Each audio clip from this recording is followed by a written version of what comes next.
అయిపోతున్నాం. దేవుడికి దగ్గర అవుదాం. దేవుడికి ఉపయోగపడితే ఆరోగ్యంగా ఎక్కువ కాలం బ్రతకడానికి అవకాశం ఉంది, సంతోషంగా జీవించడానికి అవకాశం ఉంది. దేవుడిలో నిలబడి ఉంటాం.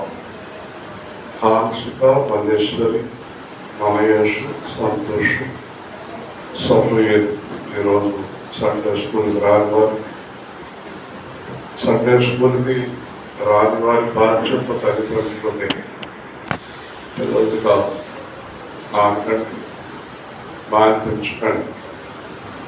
కాబట్టి సండే స్కూల్ పోగొట్టుకున్న వారు పిల్లలకి ఆశీర్వాదం లేకుండా చేస్తున్నారు అని అనాల్సి వస్తుంది. పిల్లల్ని శ్రద్ధగా పంపించండి, ఆరాధనలో పాల్గొందాం, దేవునిలో హృదయాన్ని నిలబెట్టుకుందాం, మనుషులను లోకాన్ని చోటి మానేద్దాం. దేవుడిని బలమైన ఆత్మతో, మనస్సుతో, హృదయంతో స్తుతిద్దాం. హల్లెలూయా,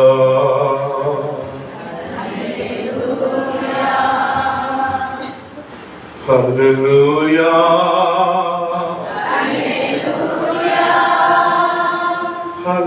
హల్లెలూయా, స్తోత్రము, స్తోత్రము, స్తోత్రము, హల్లెలూయా, హల్లెలూయా,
ఆమె కూర్చుందాం.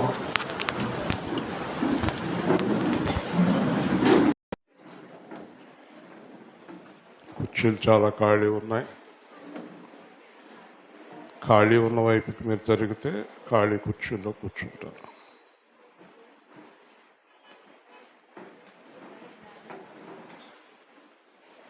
ఒక్క మాట వాక్యానికి ముందు,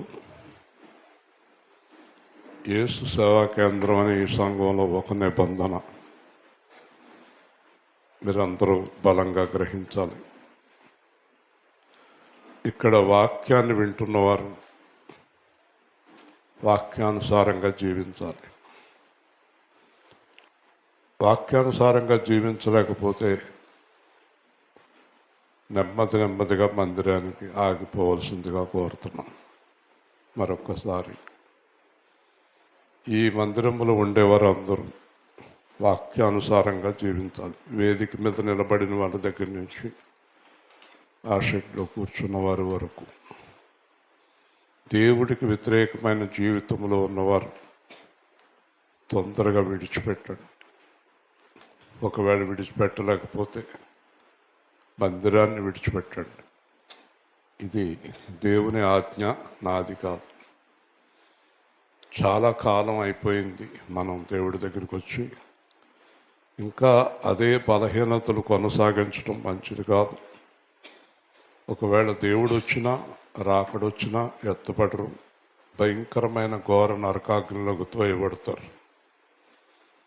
మీరు నరకానికి వెళ్ళడానికి మందిరానికి రావక్కర్లేదు. పరలోకం వెళ్ళడానికే మందిరానికి రావాలి. నరకానికి వెళ్ళాలంటే బోల్డు దారులు ఉన్నాయి. పరలోకం వెళ్ళాలంటే ఒకే దారి ఉంది, దేవుని స్తుతి. ఆ దారి యేసుక్రీస్తు మార్గం. దీన్ని విడిచిపెట్టి నేను కానీ మీరు కానీ సాధించగలిగింది ఏమీ లేదు. కాబట్టి ప్రతిసారి నేను కొన్ని హెచ్చరికలు చేస్తున్నాను. దాన్ని చెవి ఒగ్గని వారు పడుతున్న బాధలు మీరు చూస్తున్నారు, నిందలు మీరు చూస్తున్నారు. ఇప్పుడైతే దేవుని వాక్యానికి చెవి ఒగ్గకుండా జీవిస్తున్నారో వాళ్ళందరూ నిందల పాలయ్యారు, నానా శ్రమల పాలు అవుతున్నారు, చనిపోతున్నారు, కుమిలిపోతున్నారు, కూలిపోతున్నారు, అవమానాల పాలవుతున్నారు, హాయిగా జీవించలేకపోతున్నారు. కాబట్టి యేసు సేవా కేంద్రంలో ఉండేవారందరూ ఆశ్చర్యదింపబడాలి. ఆశ్చర్యదింపబడాలంటే దేవుడు చెప్పినట్టు జీవించాలి. రాజేష్ కొంతసేపు వాక్యం అందిస్తాడు, తర్వాత నేను అందిస్తాను.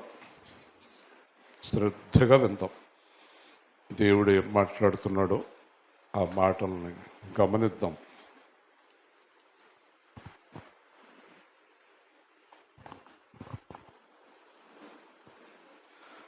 చిన్న ప్రార్థనతో ప్రారంభించుకున్నాం. పరిశుద్ధుడు, ప్రేమగల మా తండ్రి, మరి ఈరోజు మీ వాక్యం ద్వారా మా హృదయంలో ఉన్న ఆ చీకటిని తొలగించి మరి మమ్మల్ని వెలుగులోకి నడిపించమని, మమ్మల్ని మరుగుపరిచి మీ యొక్క పరిశుద్ధాత్మ ద్వారా మీ వాక్యాన్ని మాకు తెలియచేయమని, మీరే మాకు తోడుగుండి నడిపించమని యేసునామమున అడుగుతున్నాం తండ్రి, ఆమేన్.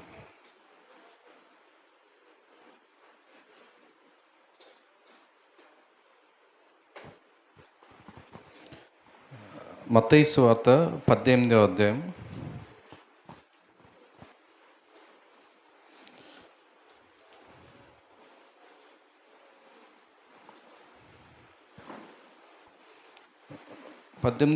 1 నుంచి 4వ వచనం వరకు.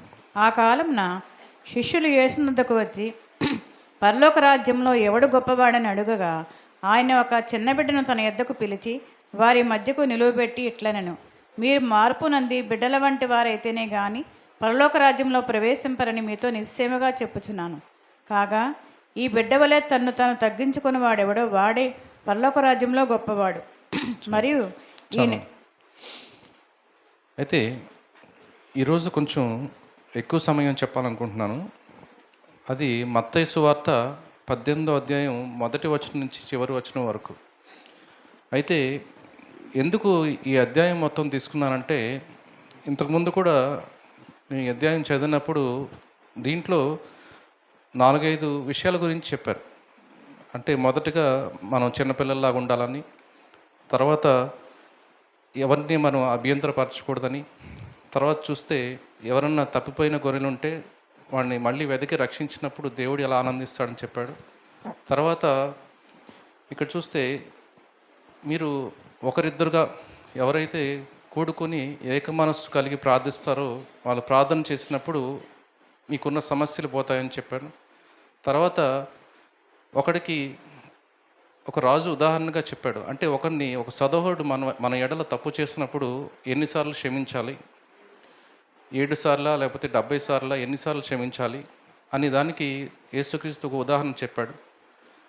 ఒకతను ఎక్కువ అప్పుండి అతను తీర్చలేనప్పుడు క్షమించబడ్డాడు, కానీ ఇంకొక అతను క్షమించలేదు.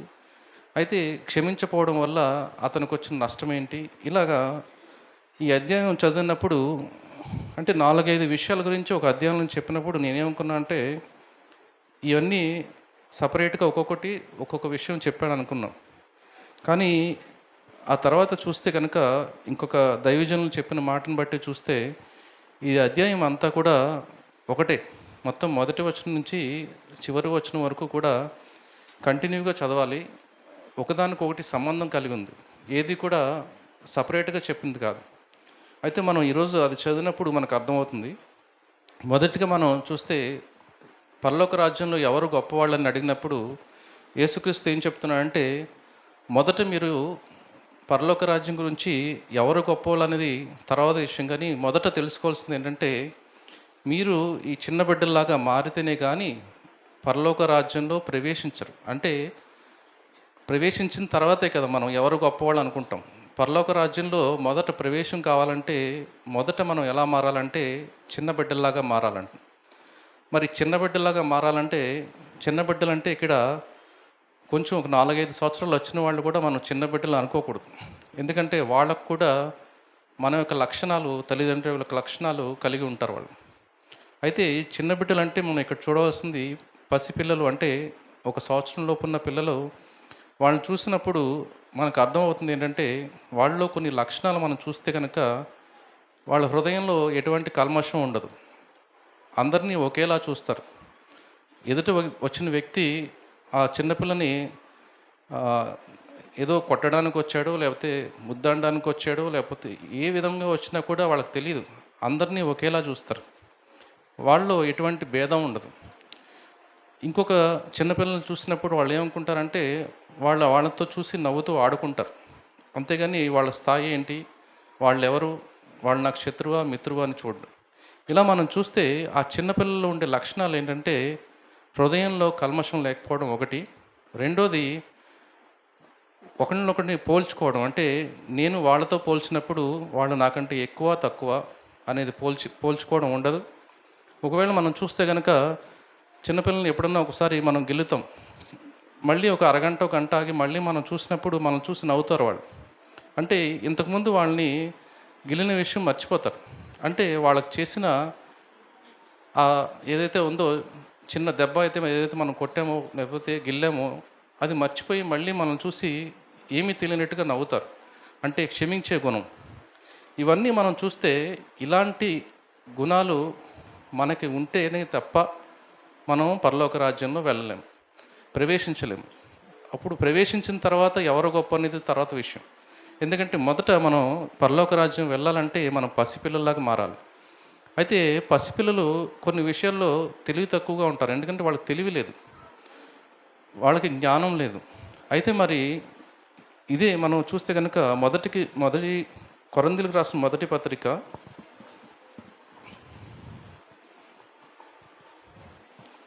14వ అధ్యాయం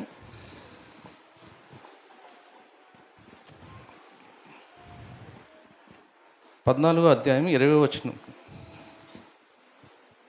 సహోదరులారా, మీరు బుద్ధి విషయమే పసిపిల్లలు కాక దుష్టతమ విషయమే శిశువులుగా ఉండుడి, బుద్ధి విషయమే పెద్దవారలై ఉండుడి. చాలు. అయితే ఇక్కడ మనకు వచ్చిన ఆ సందేహానికి ఈ వాక్యం సమాధానం చెప్తుంది. ఏంటంటే బుద్ధి విషయంలో మీరు చిన్నపిల్లలుగా ఉండకండి. అంటే బుద్ధి విషయంలో, జ్ఞానం విషయంలో మీరు పెద్దవాళ్ళలాగా ఉండాలి. మరి ఏ విషయంలో మనం చిన్నపిల్లల్లాగా ఉండాలంటే ఇక్కడ ఏం చెప్తుందంటే దుష్టత్వం విషయమై. అంటే దుష్టత్వం అంటే దేవుడికి వ్యతిరేకమైన ఆలోచన కానీ, పని కానీ, ఏదైనా కానీ మనం దుష్టత్వం విషయంలో పసిపిల్లల్లాగా ఉండాలి. అంటే మన హృదయంలో పసిపిల్లల హృదయం ఎలా ఉందో, వాళ్ళ హృదయంలో ఎటువంటి కల్మషం లేకుండా వాళ్ళు ఎలా ఉన్నారో అలాగా మన హృదయం ఉంటే అలా ఉండాలని చెప్తున్నాడు. అయితే బుద్ధి విషయంలో మనం ఎన్నో విషయాలు నేర్చుకుంటూ ఉంటాం. మన అనుభవం ద్వారా ఎన్నో విషయాలు నేర్చుకుంటాం. బుద్ధి విషయంలో పెద్దవాళ్ళలా ఉండాలి, కానీ దుష్టత్వం విషయంలో అంటే పాపం విషయంలో మాత్రం పసిపిల్లల్లాగా ఉండాలి. అలాగా మనం పసిపిల్లల్లాగా ఉంటేనే తప్ప మనం పరలోక రాజ్యం చేరలేము. అయితే ఇంకా ముందుకు చూస్తే కనుక 5వ వచనం నుంచి చూస్తే 4వ వచనంలో మళ్ళీ చూస్తే కనుక కాగా ఈ బిడ్డల వలె తన్ను తాను తగ్గించుకుని వాడేవాడు వాడే పరలోక రాజ్యంలో గొప్పవాడు.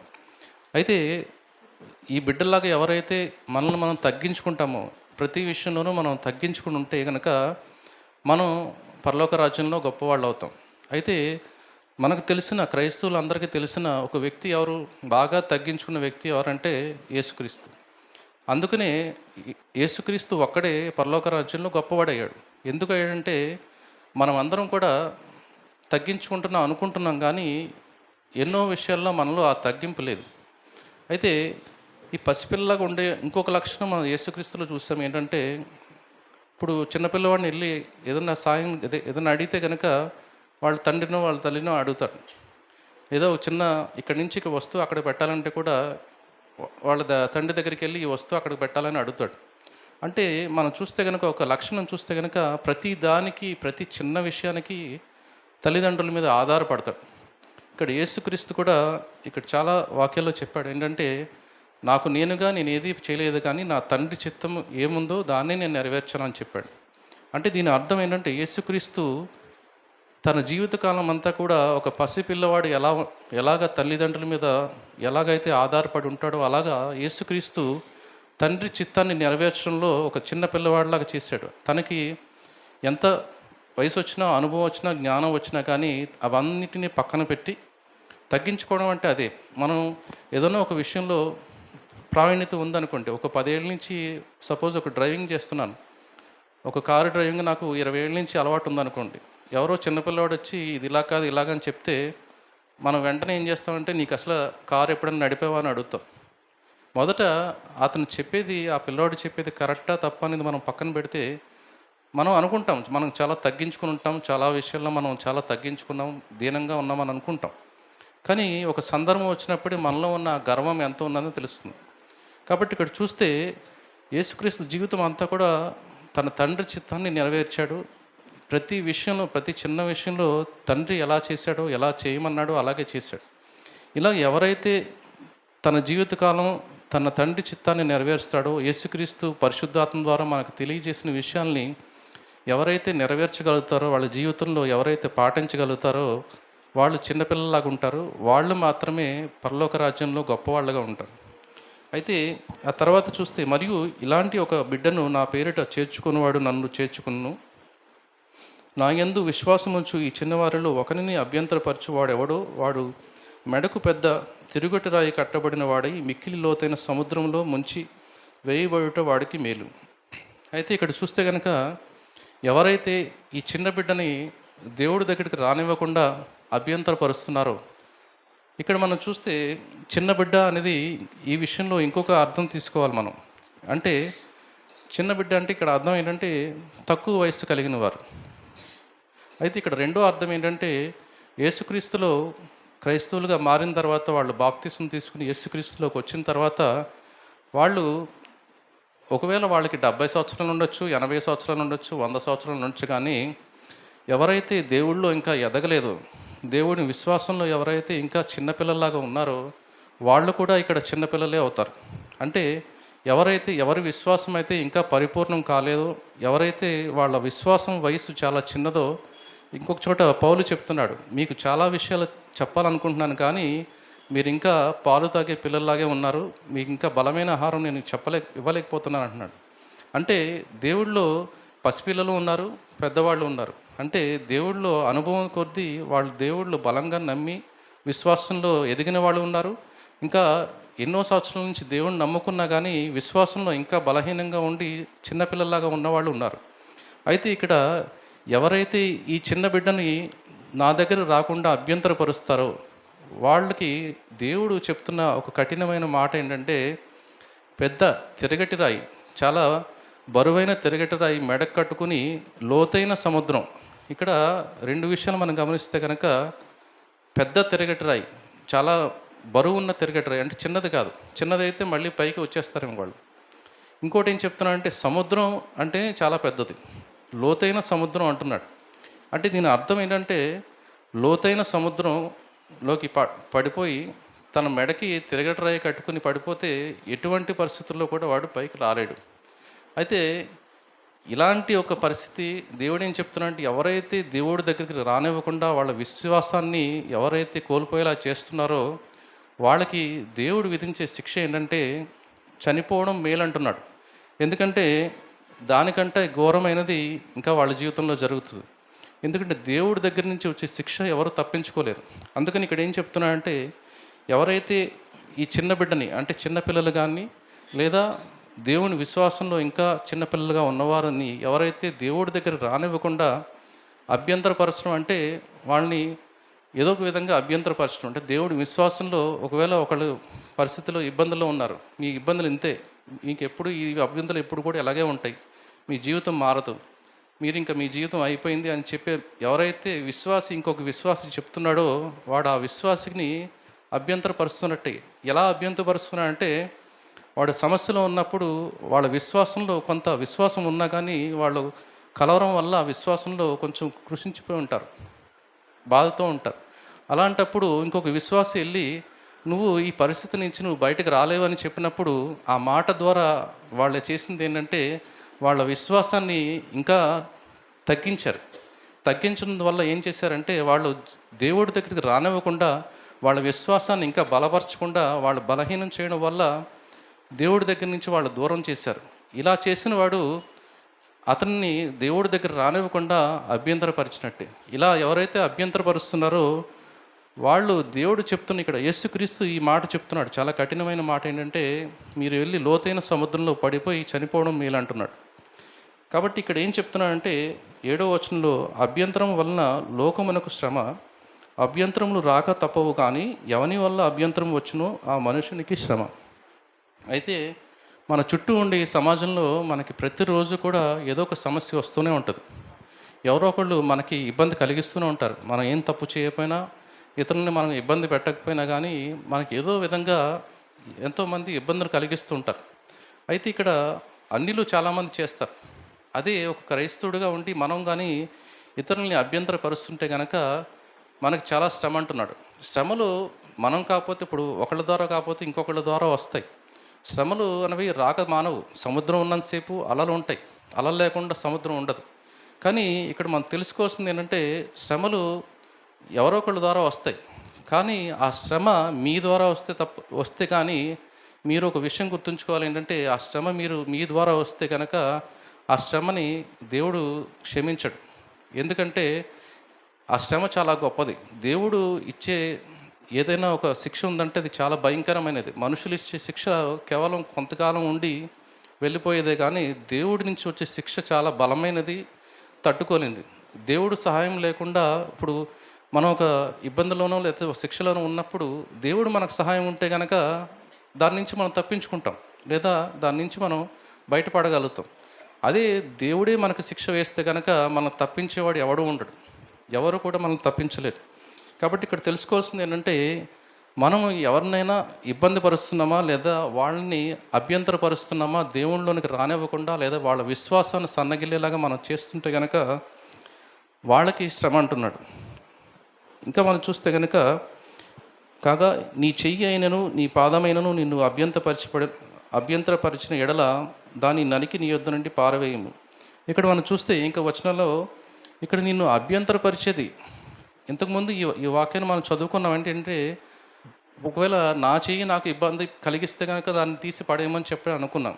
కానీ ఇక్కడ మనం చదవాల్సిన విషయం ఏంటంటే, నీ చేతి ద్వారా కానీ, నీ కళ్ళ ద్వారా కానీ, నీ నోటి ద్వారా కానీ, దేని ద్వారా అయినాను నువ్వు ఇతరులని అభ్యంతరపరుస్తుంటే కనుక ఆ అభ్యంతర పరిస్థితి ఏదైనా కానీ నీ దగ్గర నుంచి తీసివేయమంటున్నాడు. ఎందుకంటే ఇవి నీ దగ్గర ఉండడం వల్ల నువ్వు పరలోక రాజ్యాన్ని కోల్పోతున్నావు. ఇవన్నీ అన్ని అవయవాలు కలిగి నరకంలో పడవేయబట్టి కంటే అంగహీనుడిగా ఉండి నువ్వు పరలోక రాజ్యం చేరడం ముఖ్యమని చెప్తున్నాడు దేవుడు. ఇక్కడ మనం చూసుకోవాల్సింది ఏంటంటే, మనం ఏ విధం చేతనైనా ఇతరులకి అభ్యంతర పరిస్థితి కనుక అది మనకి చాలా పెద్ద శ్రమని మనం చూడాలి. దీనికి మంచి ఉదాహరణ ఉంది. ఏంటంటే కయ్యను హేబేలు మనం చూసినప్పుడు ఆదికాండం 4వ అధ్యాయంలో దేవుడు కయ్యను ఏం చేశాడంటే, కయ్యను అర్పించినప్పుడు దేవుడు దాన్ని లక్ష్య పెట్టలేదు.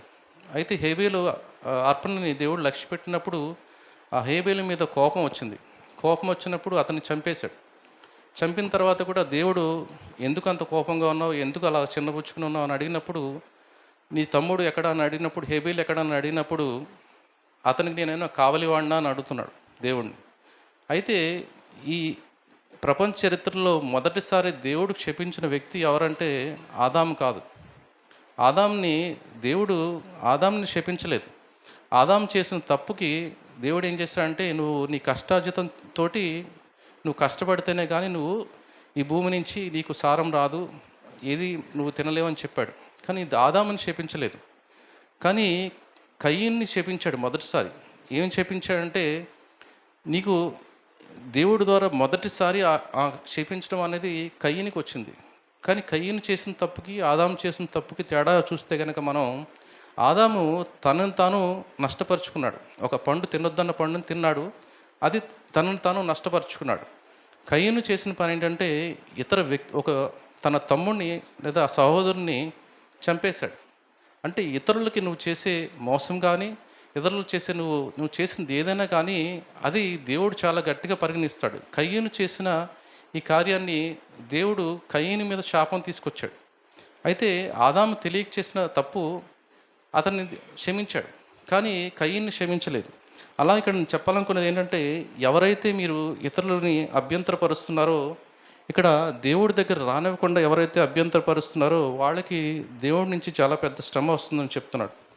అయితే ఈ చిన్నవారిలో ఒకరిని నేను 10వ వచనం, ఈ చిన్నవారిలో ఒకరిని నేను తృణీకరింపకుండా చూచుకొనడి, వీరి దూతలు పరలోకమందున్న నా తండ్రి ముఖమును ఎల్లప్పుడూ పరలోకమందు చూచుచుందని మీతో చెప్పుచున్నాను. అయితే ఒక మనుష్యుడికి ఇక్కడ ఏం చెప్తున్నానంటే, ఒక 100 గొర్రెలు ఉన్నాయి, అందులో ఒక గొర్రె తప్పిపోయింది. ఆ తప్పిపోయిన గొర్రెని వెతుక్కుంటూ ఆ గొర్రెల కాపరి దాన్ని కనుగొనడానికి వెళ్ళి చాలా ఇబ్బంది పడి మళ్ళీ ఆ గొర్రె కనపడినప్పుడు చాలా సంతోషపడతాడు. ఆ 99 గొర్రెని పక్కన పెట్టేస్తాడు. ఇక్కడ మనం చూస్తే కనుక దీన్ని మనం ఎలా తీసుకోవాలంటే, ఒకవేళ మనలో ఎవరైనా ఒకళ్ళు దేవుడి నుంచి తప్పిపోయారు, వాళ్ళు తెలుసో తెలియకో తప్పిపోయినప్పుడు మనం ఏం చేస్తామంటే, ఒక మనిషి రీత్యా ఆలోచించి వాళ్ళు చేసిన తప్పు అని వాళ్ళని ఇంకా తృణీకరిస్తాం. కానీ ఇక్కడ దేవుడు ఏం చెప్తున్నాడంటే, దేవుడు ఒక క్రీస్తుకు కలిగిన మనస్సు ఎలాంటిదంటే, ఇక్కడ 100 గొర్రెలు ఉన్నా కానీ ఆ తప్పిపోయిన ఆ గొర్రె మీదే దేవుని లక్ష్యం ఉంటుంది. కాబట్టి ఇక్కడ ఏం చెప్తున్నాడంటే, అలా ఎవరైతే తప్పిపోయి ఉన్నారో వాళ్ళని మళ్ళీ వెతికి రక్షించినప్పుడు దేవుడికి చాలా సంతోషం ఉంటుంది. మనమైతే వాళ్ళు చేసిన తప్పుకి వాళ్ళు నశించిపోయారని వదిలేస్తాం. కానీ దేవుడు అలా ఎవరైతే ఒకవేళ తృణీకరించారో దేవుడు వాళ్ళకి శ్రమ కలగజేస్తాడు. అదే దేవుడు మనస్తత్వం ఎలా ఉంటుందంటే, వాళ్ళు ఇక్కడ చూస్తే కనుక 2 రకాలు ఉంటుంది. ఒకటి గొర్రెలు ఉంటాయి, అనుకోకుండా ఆ గొర్రె తప్పిపోయింది. ఆ గొర్రె ఇటు అందరితో పాటు వెళ్ళాలనుకుంది, కానీ పొరపాటున దారి తప్పి ఇంకో దారికి వెళ్ళిపోయింది. అంటే మనలో కూడా కొంతమంది అనుకోకుండా ఇంకొక దారికి వెళ్ళిపోవచ్చు, దేవుడి నుంచి తొలగిపోవచ్చు. అలాంటప్పుడు మనం వాళ్ళని మళ్ళీ దారిలోకి తీసుకురావాలి. అంతేగాని వాళ్ళు దారి తప్పారని చెప్పి వదిలేయకూడదు, వాళ్ళని మళ్ళీ దారిలోకి తీసుకురావాలి. అలా తీసుకొచ్చినప్పుడు మనం దేవుని చిత్త ప్రకారం చేసినట్టు, దేవునికి ఇష్టమైనట్టుగా మనం చేసినట్టు, అలాగ దేవుడు ఆ విషయాన్ని చూసి సంతోషిస్తాడు. ఇక్కడ రెండో విషయం ఉంది. లూకా 5:15 అధ్యాయంలో ఏం చెప్తారంటే, దేవుడు అక్కడ ఒక తండ్రికి 2 కుమారులు ఉన్నారు. ఆ చిన్న కుమారుడు అతని తండ్రి చెప్పిన మాట వినకుండా తన ఆస్తిని పట్టుకెళ్ళి మొత్తం నాశనం చేస్తాడు. అయితే పందులు మేసే ఆ పొట్టును తింటున్నా కానీ తండ్రి నుంచి ఎటువంటి సహాయం లేదు. ఇక్కడ కావాలని మనం తప్పు చేసి, కావాలని మనం దేవుడి దారి నుంచి తొలగిపోయి వెళ్ళిపోయిన వాళ్ళకి మనం సహాయం చేయము. దేవుడు కూడా సహాయం చేయలేదు. ఏం చేశాడంటే అతను ఆ సహాయం చేయకపోవడానికి కారణం ఏంటంటే దేవుడికి ఆ కుమారుడి మీద లేదా ఆ తండ్రికి ఆ కుమారుడి మీద ప్రేమ లేదంటే చాలా ప్రేమ ఉంది. కానీ సహాయం ఎందుకు చేయలేదంటే ఎప్పుడైతే ఇంకో సహాయం చేస్తామో తన తను చేసిన పనిని మళ్ళీ కొనసాగిస్తూ ఉంటాడు. తను చేసిన తప్పుని తెలుసుకోకుండా మళ్ళీ అది కొనసాగిస్తూ ఉంటాడు. ఎప్పుడైతే ఆ పందిల పొట్టు తినడానికి కూడా సిద్ధమయ్యాడో అప్పుడు వాడికి మారు మనసు కలిగింది. ఆ మారు మనసు కలిగి తను చేసిన తప్పుని తెలుసుకుని మళ్ళీ తండ్రి దగ్గరకు వచ్చినప్పుడు తండ్రి వచ్చే వరకు ఆగలేదు. ఇంకా తను దూరంగా ఉండగానే తన కుమారుడి దగ్గరికి వెళ్ళి హత్తుకుని తీసుకొచ్చి పెద్ద విందు చేశాడు. అంటే దీని అర్థం ఏంటంటే దేవుడు ఎవరిని కూడా నశించిపోవాలని ఆశించడు. వాళ్ళు ఎంత పెద్ద తప్పు చేసినా కానీ ఎవరిని కూడా నశించిపోకూడదని దేవుడు అనుకుంటాడు. మనం అనుకుంటాం వీళ్ళు చాలా చాలా ఘోరమైన తప్పు చేశారు, వీళ్ళు నశించిపోతే బాగుంటుందని మనం అనుకుంటాం. కానీ మన ఆలోచన దేవుడికి విరుద్ధంగా ఉందని మర్చిపోకండి. ఒక క్రైస్తవుడిగా ఈ లోకానికి యేసుక్రీస్తు వచ్చింది చాలా అన్నీ మంచిగా ఉండి దేవుడిని నమ్ముకుని విశ్వాసంగా ఉన్న వాళ్ళని మాత్రం కోసం దేవుడు రాలేదు. కానీ భయంకరమైన పాపాలు చేసి ఘోరమైన పాపాల్లో మునిగిపోయి ఎన్నో రకాలుగా దేవుడి నుంచి తొలగిపోయిన వారిని కోసమే దేవుడు ప్రత్యేకంగా వచ్చాడు. ఎందుకంటే వాళ్ళు పాపంలో ఉన్నారు. పాపం నుంచి తీసి మళ్ళీ పరిశుద్ధులను చేయడం కోసం దేవుడు వచ్చాడు. మరి మనతో బాగున్న వాళ్ళతోనో లేకపోతే మనతో సంతోషంగా సమాధానంగా ఉన్న వాళ్ళ కోసమో మనం వాళ్ళతో సమాధానంగా ఉండి మనకి వ్యతిరేకంగా ఉన్న వాళ్ళని మనం తృణీకరిస్తే కనుక దేవుడు విషయంలో అంటే దేవుడుగా మనం తెలుసుకోలేదని, క్రీస్తు ప్రకారం మనం నడవట్లేదని, క్రీస్తు మనస్సు మనకు లేదని ఖచ్చితంగా నిరూపితం అవుతుంది. ఎవరైతే వాళ్ళు దేవుళ్ళు లేరు అని చెప్పి వాళ్ళు తృణీకరిస్తారో వాళ్ళు దేవుడి ప్రకారం నడవట్లేదు. దేవుడి ప్రకారం ఏం చెప్తున్నానంటే ఎవరు ఎంత పాపం చేసినా వాళ్ళ కోసం కూడా దేవుడు యేసుక్రీస్తు ఈ లోకానికి వచ్చి సిలువేయబడ్డాడని మనం మర్చిపోకూడదు. ఎవరైనా మనకి ఒక శత్రువు ఉన్నాడంటే ఆ శత్రువు కోసం కూడా దేవుడు ఈ లోకానికి వచ్చి సిలువేయబడ్డాడని మర్చిపోకూడదు. మరి దేవుడికి మిత్రుడుగా ఉన్నప్పుడు మనకి శత్రువు ఎలా అవుతాడు? ఈ లోకంలో ఉన్న ప్రతి ఒక్కళ్ళు కూడా యేసుక్రీస్తు ప్రతి ఒక్కరి కోసం సిలువేయబడ్డాడు. ఎవరో కొంతమంది కోసం, దేవుణ్ణి నమ్ముకున్న వాళ్ళు లేకపోతే మంచి వాళ్ళ కోసమో లేకపోతే కొంతమంది కోసం సిలువేయబడలేదు. కానీ ప్రతి ఒక్కళ్ళ కోసం సిలువేయబడ్డాడన్న విషయం మనం మర్చిపోకూడదు. ఒకళ్ళని మనం శత్రువుగా చూసేటప్పుడు మనం యేసుక్రీస్తులో ఉంటే గనక ఒక తండ్రికి మనమందరూ కూడా సహోదరులం అయినప్పుడు, ఒక సహోదరుడు తప్పు చేసినప్పుడు మనం ఆ సహోదరుని మళ్ళీ దారిలోకి తీసుకొచ్చి సరైన దారిలో పెట్టాలి. కానీ ఆ తప్పు చేశాడని మన నుంచి వెలివేస్తే కనుక మనం దేవుడికి వ్యతిరేకంగా నడుస్తున్నట్టే. ఇక్కడ అదే విషయం దేవుడు ఇక్కడ చెప్తున్నాడు ఏంటంటే 14వ వచనం, అలాగున్ని ఈ చిన్నవారిలో ఒకడు నేను నశించుట పరలోకమందున్న మీ తండ్రి చిత్తం కాదు. అంటే ఎవరు ఒక్కడు నశించడం కూడా దేవుని చిత్తం కాదు. ఒకవేళ దేవుడికి వ్యతిరేకంగా మీరు ఒక వ్యక్తిని నశించిపోవాలని మీరు అనుకుంటే కనుక మీరు దేవుడికి వ్యతిరేకంగా సాతానుతో పాటు నడుస్తున్నారని మర్చిపోకండి. ఎందుకంటే నశింపచేసేది సాతాను తప్ప దేవుడు కాదు. దేవుడు ఎప్పుడు నశింపచేయడు. ప్రతి ఒక్కరిని రక్షించడం కోసమే దేవుడు తన సొంత కుమారుని కూడా సిలువేయబడ్డానికి కూడా సిద్ధమయ్యి ఈ లోకానికి పంపించాడు. మనం ఆ విషయాన్ని మర్చిపోయి మన శత్రువుల్ని నశించిపోవాలని మరి ఎప్పుడైతే మీరు అనుకుంటారో మీ హృదయంలో మీరు సాతానుతో పాటు కలిసి ఉన్నారని మర్చిపోకండి. ఎందుకంటే సాతానికి మీ పని అవసరం లేదు. సాతాను ఏం చేస్తుందంటే ఎవరైతే తక్కువలో ఉన్నారో, దేవుడిలో విశ్వాసంలో సన్నగిలుతున్నారో, ఎవరికైతే సందేహం ఉందో వాళ్ళ సందేహాన్ని బలపరుస్తుంది, వాళ్ళ విశ్వాసాన్ని ఇంకా తగ్గిస్తుంది, వాళ్ళ హృదయంలో ఇంకా కలవరం తీసుకొస్తుంది. ఇవన్నీ సాతాను ఆల్రెడీ తను చేసే పని, సాతాను దూతలు చేసే పని ఇదే. కానీ వాళ్ళకి మనం సాయం చేయక్కర్లేదు. మనం సాయం చేయవలసింది ఏంటంటే ఎవరైతే చీకటిలో ఉన్నారో, పాపంలో ఉన్నారో, లేకపోతే దేవుడి విశ్వాసంలో బలహీనంగా ఉన్నారో వాళ్ళని వెతికి వాళ్ళని మళ్ళీ తిరిగి విశ్వాసంలోకి తీసుకురావాలి. మీ ప్రవర్తన ద్వారా, మీ యొక్క మాటల ద్వారా, దేవుని యొక్క పరిశుద్ధాత్మ శక్తి ద్వారా వాళ్ళని మళ్ళీ దేవుడిలోకి తీసుకురాలేకపోతే కనుక మీరు దేవుడితో కలిసి పని చేయట్లేదు, కానీ సాతానుతో పని చేస్తున్నారని మర్చిపోకండి. కాబట్టి ఎవరికైతే శత్రువులు ఉన్నారో వాళ్ళందరూ కూడా గుర్తుంచుకోవాల్సింది ఏంటంటే మీరు సాతానుతో కలిసి ఉన్నారా, దేవునితో కలిసి ఉన్నారా అని. ఇక్కడ మనం ఇంకా ముందుకు చూస్తే కనుక 15వ వచనం, మరియు నీ నీ సహోదరుడు నీ ఎడల తప్పిదం చేసిన ఎడల నీవు పోయి నీవును అతడును ఒంటరిగా ఉన్నప్పుడు అతన్ని గద్దించుము. అయితే ఇక్కడ 3 విధాలుగా మనకు చెప్తున్నాడు. ఒకవేళ నీతో నీ సహోదరుడు నీకు ఏదో తప్పు చేశాడు, నీ ఎడల పాపం చేశాడు, తప్పు చేశాడు, చేసినప్పుడు నువ్వు మొదట ఏం చేయాలంటే ఒంటరిగా ఉన్నప్పుడు ఆ సహోదరుడు గురించి ఇతరులతో మాట్లాడడం కాదు, కానీ డైరెక్ట్గా వెళ్ళి నువ్వు ఈ తప్పు చేసావు, నువ్వే మోసం చేసావు, నువ్వు ఈ పాపం చేసావు, నా గురించి ఇలా తప్పుగా మాట్లాడావు అని చెప్పి మొదటిగా తనతో నేరుగా వెళ్ళి మాట్లాడాలి. ఒకవేళ తన తప్పు తెలుసుకుని తను క్షమాపణ అడిగితే మనం ఆ సహోదరుని మళ్ళీ దేవునిలోకి తీసుకొచ్చినట్టే. ఇక్కడ అదే చెప్తున్నాడు. ఒకవేళ ఒంటరిగా ఉన్నప్పుడు అతన్ని గద్దించుము, అతడు నీ మాట విని ఎడల నీ సహోదరుణ్ణి సంపాదించుకుంటువి. అయితే ఇక్కడ ఒకవేళ అతను నీ గద్దింపుకి లొంగి తను చేసిన తప్పు అని తెలుసుకుని అతను మళ్ళీ సరైన దారిలోకి వస్తే కనుక నీ సహోదరుని నువ్వు మళ్ళీ సంపాదించుకున్నావు. ఒకవేళ నీ మాట వినలేదు, నీ మాట వినకుండా తను చేసిన తప్పు కాదు అనుకుంటే కనుక నీతో పాటు ఇంకొంతమందిని తీసుకువెళ్ళి వాళ్ళని అతనితో గద్దించి అతని బుద్ధి చెప్పమన్నాడు. అయినా కానీ అతని మాట వినకపోతే నీ సంఘంలో ఉన్న పెద్దలను కానీ లేకపోతే సంఘంలో ఉన్న వాళ్ళని తీసుకెళ్ళి అతన్ని గద్దించమన్నాడు. అప్పుడు కూడా అతని వినకపోతే కనుక ఇక్కడ ఫస్ట్ ఏం చెప్పాడంటే 3 సార్లు 3 విధాలుగా అతని దగ్గరికి వెళ్ళి అతను చేసిన తప్పని మనం చెప్పాలి. ఇలా చెప్పడం ద్వారా దీనికి ముఖ్య ఉద్దేశం ఏంటంటే ఇక్కడ చెప్పినట్టు అతన్ని మళ్ళీ సంపాదించుకుంటున్నాం. అంటే ఆ కోల్పోయిన ఆ గొర్రెని మళ్ళీ మందలోకి తీసుకొస్తున్నాం. ఇక్కడ దీని యొక్క ముఖ్య ఉద్దేశం ఏంటంటే అతను చేసింది ఎంత పెద్ద తప్పైనా తెలుసుకుని మళ్ళీ విశ్వాసంలో ఎదిగేలాగా మనం సహాయం చేస్తే కనుక దేవుడి నుంచి దూరం అయిపోకుండా ఒక ఆత్మని మళ్ళీ మనం రక్షించినట్టే. ఇక్కడ మనం చేసేది అంతా కూడా ఎందుకంటే కేవలం వాళ్ళని రక్షించడం కోసమే, ఎవరిని నశించిపోకుండా చూడడం కోసమే.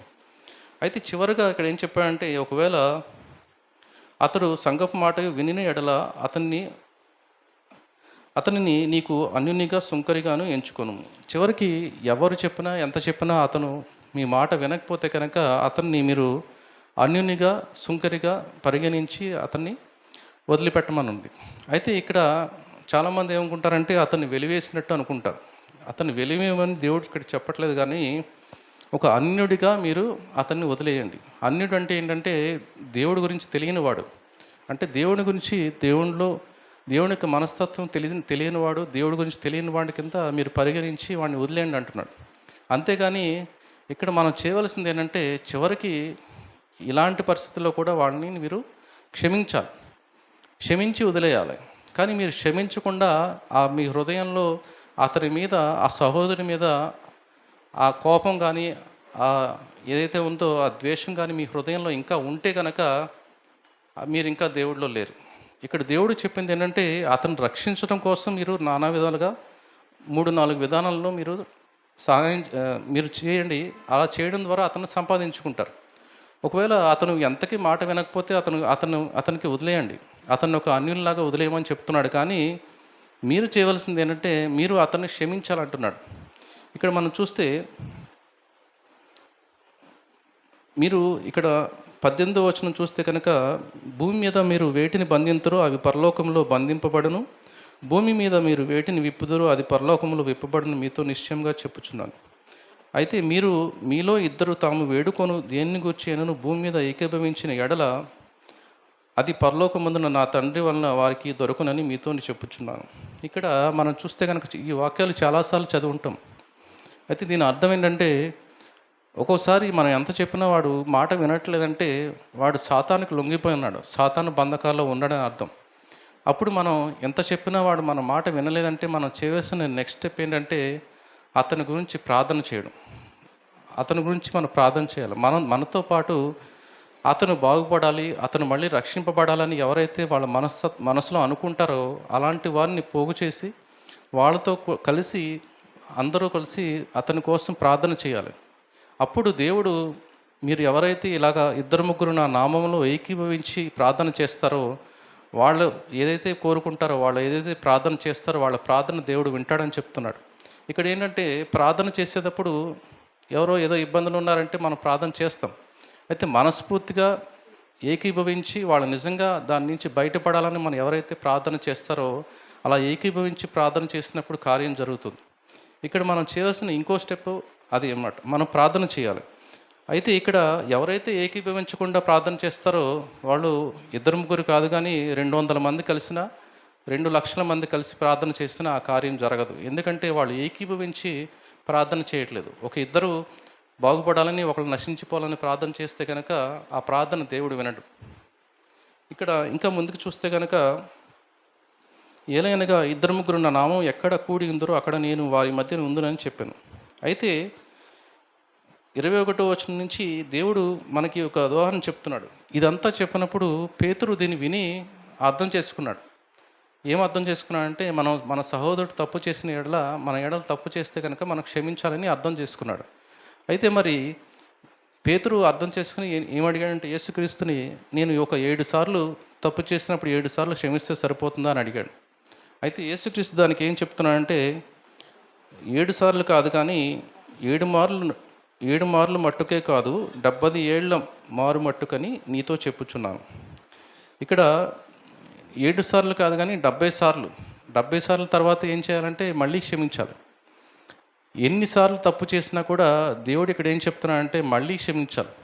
అది ఎందుకంటే దేవుడు ఒక లక్షణం అది. మీరు క్షమిస్తాం వల్ల మీరు ఏం చేస్తారంటే అతని మీద ఉన్న మీ హృదయంలో ఉన్న ద్వేషం మీరు తొలగించుకుని అతను క్షమించినప్పుడు అది మీరు దేవుడికి అప్పచెప్తారు. అప్పుడు దేవుడు దానికి న్యాయం తీరుస్తాడు. ఎప్పుడైతే మీరు అతని మీద ద్వేషం కలిగి ఉన్నారో మీరు పాపంలో ఉన్నట్టు. ఒకవేళ మీరు పాపంలో ఉంటే ఇక్కడ మీరు చూస్తే కనుక కీర్తనలు 66వ అధ్యాయం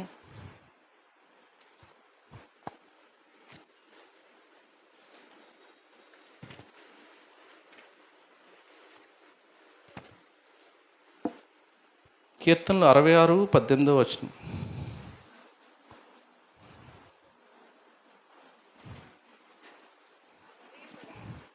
కీర్తనలు 66వ అధ్యాయం 18వ నా వచనం. హృదయములో నేను పాపం లక్ష్యము చేసినలా ప్రభువు నా మనవి వినకపోవును. చాలు. అయితే మనకి చాలామందికి ఒక సందేహం కలగచ్చు. నేను ఏ పాపం చేయలేదు, నేను దేవుడు చెప్పినట్టుగా ఉన్నాను, కానీ నా జీవితంలో నా ప్రార్థనలు ఎందుకు దేవుడు వినట్లేదంటే దానికి కారణం ఇదే. ఎవరి మనవి దేవుడు వింటాడంటే ఎవరి హృదయంలో అయితే పాపం లేదో వాళ్ళ మనవి మాత్రమే దేవుడు వింటాడు. ఎవరి హృదయంలో పాపం ఉంటుందో వాళ్ళ మనవి దేవుడు వినడు. కాబట్టి పాపం అంటే ఏంటంటే ఇక్కడ తన సహోదరుని మీద ద్వేషం కలిగి ఉండడమే పాపం. మరి ఆ ద్వేషం ఎందుకు కలిగి ఉందంటే అతను చేసిన తప్పును బట్టి మీకు ద్వేషం వచ్చింది.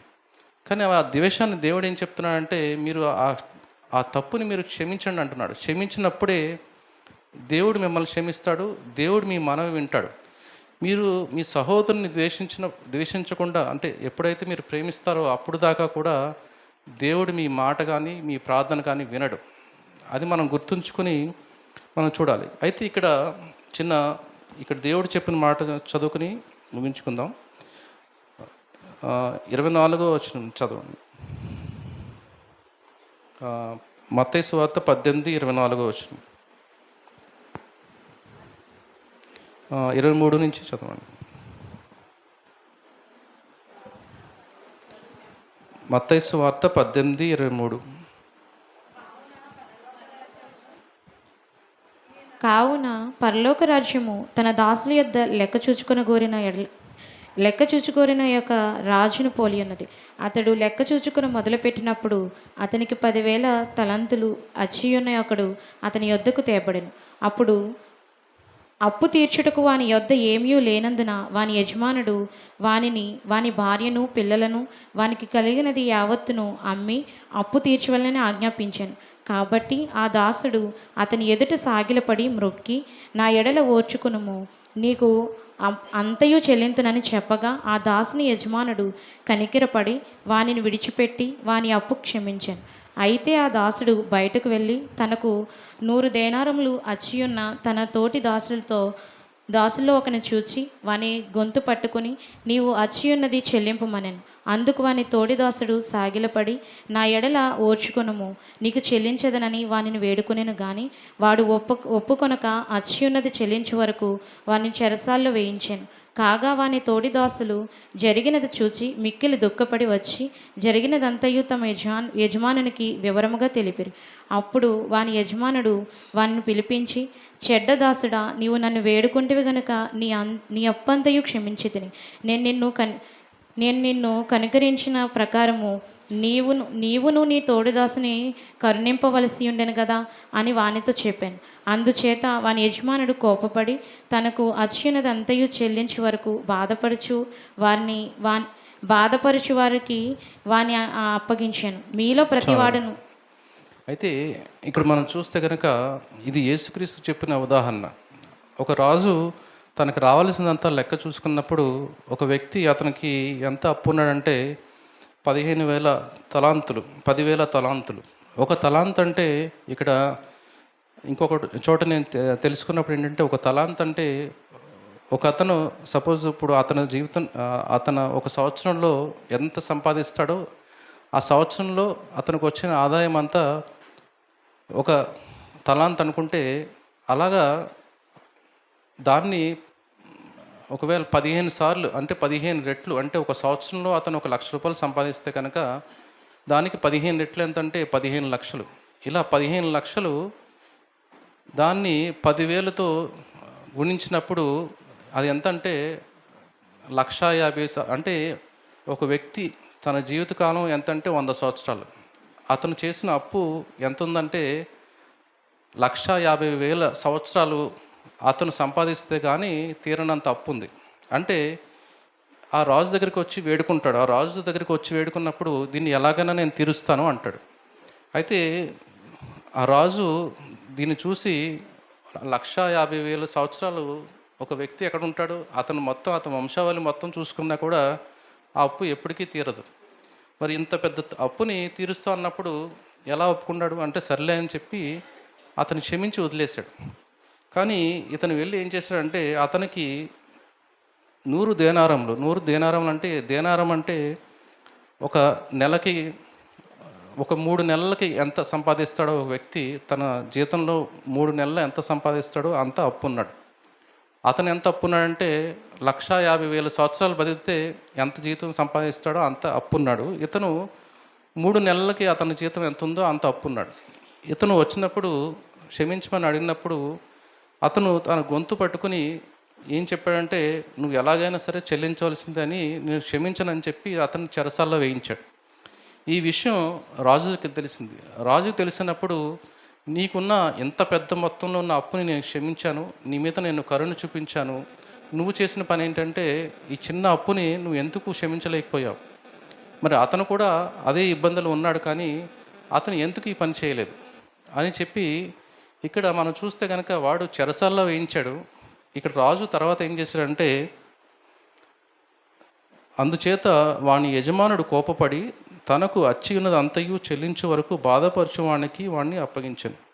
ఇక్కడ ఏం చేశాడంటే, బాధపరచువానికి వాడు చెరసాలే కాకుండా వాడిని ఎప్పుడు కూడా జీవితకాలం అంతా బాధపరుస్తూ ఉంటారు, అంటే ఏదో విధంగా హింసిస్తూ ఉంటారు. ఇక్కడ మనం దీన్ని ఉదాహరణ మనం చూస్తే కనుక, ఇక్కడ దేవుడు మనల్ని క్షమించాడు. మనల్ని ఎలా క్షమించాడంటే, ఒకవేళ మనం చేసిన పాపానికి మనం వెల చెల్లించవలసి వస్తే కనుక ఇక్కడ ఉన్న పరిస్థితి వస్తుంది. ఒకవేళ నేను చేసిన పాపాన్ని క్షమించుకోవాలని నేను అడిగితే కనుక దేవుడికి నేను ఎంత వచ్చున్నానంటే, నేను 1,50,000 సంవత్సరాలు బతికి నేను చేసిన పాపాన్ని క్షమించమని అడిగితే కానీ నా పాపం క్షమించబడదు. మరి ఇంత పెద్ద గొప్ప పాపాన్ని దేవుడు ఎలా క్షమించాడంటే, తన సిలువలో క్షమించాడు. నేను చేసిన పాపాన్ని సిలువలో ఒక మాటతోటి క్షమించేశాడు. నేను దేవుణ్ణి అడిగిన ఒక క్షమాపణ దేవుణ్ణి అడిగినప్పుడు దేవుడిని క్షమించాడు. మరి నాకు చేసినది ఏదైనా కానీ మీరు చూస్తే కనుక యేసుక్రీస్తుని సిలువ వేయడంతో పోలిస్తే, ఒకవేళ నాకు ఒక సహోదరుడు ఏదైనా తప్పు చేశాడు, అతని తప్పు పోలిస్తే కనుక చాలా చిన్నది.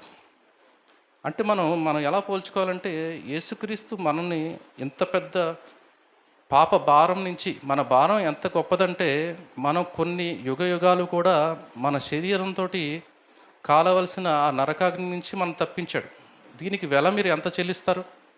ఒకవేళ ఒక అతను వచ్చి మిమ్మల్ని గట్టిగా చెంపపైన కొట్టాడు, ఆ బాధ మీకు గట్టిగా అయితే ఒక అరగంట ఉంటుంది, ఆ అవమానం ఒక సంవత్సరం ఉంటుంది. కానీ దేవుడికి మీరు చేసిన, అంటే దేవుడికి వ్యతిరేకంగా మీరు చేసిన పాపం మిమ్మల్ని ఎక్కడ తీసుకెళ్తుందంటే నరకాగ్నికి తీసుకెళ్తుంది. ఆ నరకాగ్నికి తీసుకెళ్ళి యుగయుగాలు కూడా మిమ్మల్ని కాలేలా చేస్తుంది. అంత పెద్ద తప్పుని దేవుడు క్షమించాడు, కానీ మనం మన ఎడల చేసిన చిన్న చిన్న తప్పుల్ని మనం క్షమించలేకపోతున్నాం.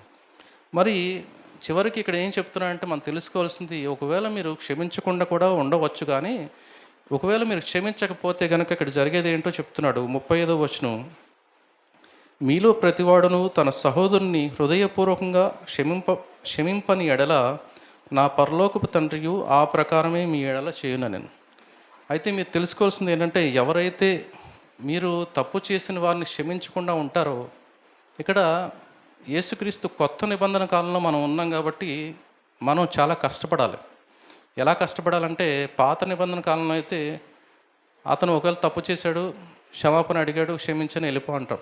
ఒకవేళ నా హృదయంలో అతని మీద ఇంకా ద్వేషం ఉంది, కానీ అందరి ముందు నేను ఏం చేశానంటే క్షమించేస్తాను, వెళ్ళిపో అన్నాను. కానీ కొత్త నిబంధన కాలంలో ఇది పనికిరాదు. ఎందుకంటే దేవుడు మన హృదయాన్ని చూస్తున్నాడు. ఒకవేళ నా హృదయంలో ఇంకా అతని మీద ద్వేషం ఉంది, ద్వేషంతో అది పైకి కనపడకుండా నేను బయటికి మాత్రం క్షమించాను వెళ్ళు అంటే కనుక ఆ హృదయంలో నా పాపం ఇంకా నాలోనే ఉంది. కాబట్టి కొత్త నిబంధన కాలంలో మనం యేసుక్రీస్తు ఎంత రక్షణ ఇచ్చాడో మనల్ని అంత సరి చేయవలసిన పరిస్థితి కూడా మనం ఉంది. ఎందుకంటే మనం అంత సరి చేసుకోవాలి. ఎవరైతే హృదయపూర్వకంగా క్షమించరో వాళ్ళ హృదయంలో తనని ఇంకా శత్రువుగా చూస్తున్నారు, వాళ్ళని ఇంకా క్షమించలేదు. కాబట్టి వాళ్ళ పాపం వాళ్ళతోటే నిలిచి ఉంది. అలా నిలిచి ఉన్న పాపం ఏం చేస్తుందంటే చివరికి నా పరలోకపు తండ్రియు ఆ ప్రకారమే మీ ఎడల చేయను. ఇక్కడ ఏదైతే శిక్ష విధిస్తున్నాడో ఇక్కడ ఏముందంటే చెరసాల్లో వేయించి ఎప్పుడూ బాధిస్తున్నాడు. తన జీవితకాలం బాధపడుతూనే ఉండాలి. బాధపరిచే వాళ్ళకి అప్పగిస్తున్నాడు. ఇక్కడ మనల్ని బాధపరిచేవాడు ఎవడంటే, అక్కడ చూస్తే మనకి వాడు కూడా అలసిపోతాడు. కొంతసేపు కొట్టు ఏదో చేసి అలసిపోతాడు ఆ ఉండే సైనికుడు కూడా. కానీ మనల్ని బాధపరిచేవాళ్ళు ఎవరంటే నిరంతరము ఎదురు చూస్తూనే ఉంటారు. ఎవరంటే సాతాను యొక్క దూతలు కొన్ని వేల కోట్ల కొలది ఉన్నాయి. ఒకవేళ దేవుడు మనల్ని కానీ సాతానుకు అప్పగిస్తే మనల్ని తప్పించగలిగేవాడు ఎవ్వరూ ఉండరు.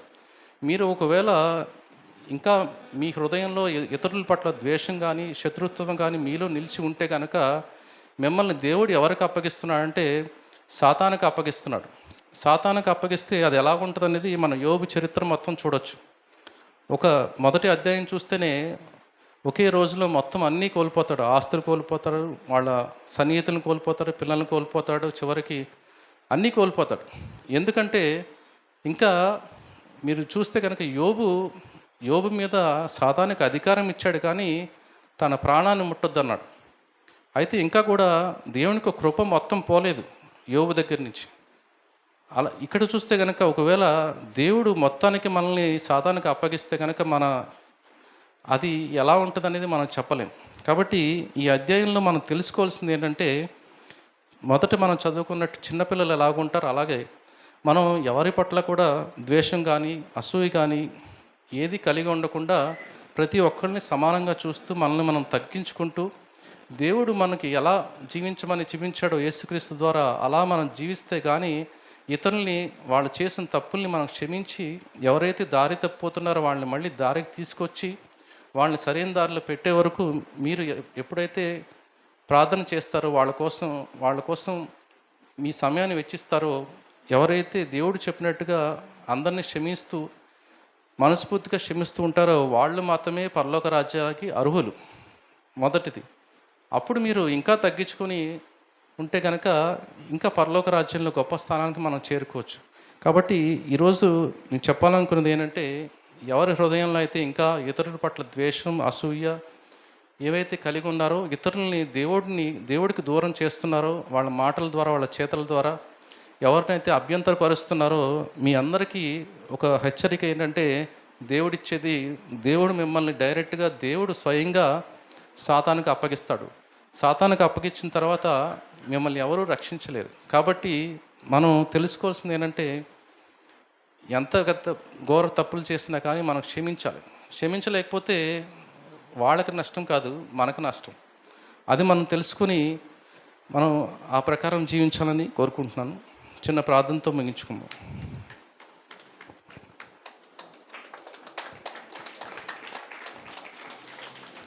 పరిశుద్ధుడు, ప్రేమగల మా తండ్రి, మరి ఈరోజు మీ వాక్యం ద్వారా మరి మా హృదయంలో ఉన్న ఎప్పటి నుంచో ఉన్న మాలో ఉన్న కక్షలు కానీ, ఇతరుల పట్ల మాకున్న ద్వేషం కానీ, ఎన్నో రకాల చీకటి సంబంధించిన ఆలోచనలు కానీ మాలో ఉన్నవన్నీ తీసివేసి మమ్మల్ని పరిపూర్ణం చేసి మమ్మల్ని మీకు సన్నిహితంగా ఉండేలాగా మీరే చేయమని, మరి అలాగే ఈరోజు మేము ప్రార్థన చేస్తున్నప్పుడు మా హృదయంలో ఎవరి గురించి అయితే మాకు ఆలోచన వచ్చిందో, మా శత్రువులు ఎవరున్నారు వాళ్ళని మేము మిత్రులుగా చేసుకొని వాళ్ళ గురించి వాళ్ళు సంతోషించినప్పుడు మేము సంతోషించేలాగా, వాళ్ళు బాధపడుతున్నప్పుడు మేము బాధపడేలాగా, మరి వాళ్ళని కూడా మేము మా సహోదరులుగా ఎంచుకొని మీ అందు స్థిరంగా నడిచేలాగా, మీ చిత్త ప్రకారం మేము జీవించేలాగా సహాయం చేయమని యేసు నామమున అడుగుతున్నాం తండ్రి. ఆమేన్.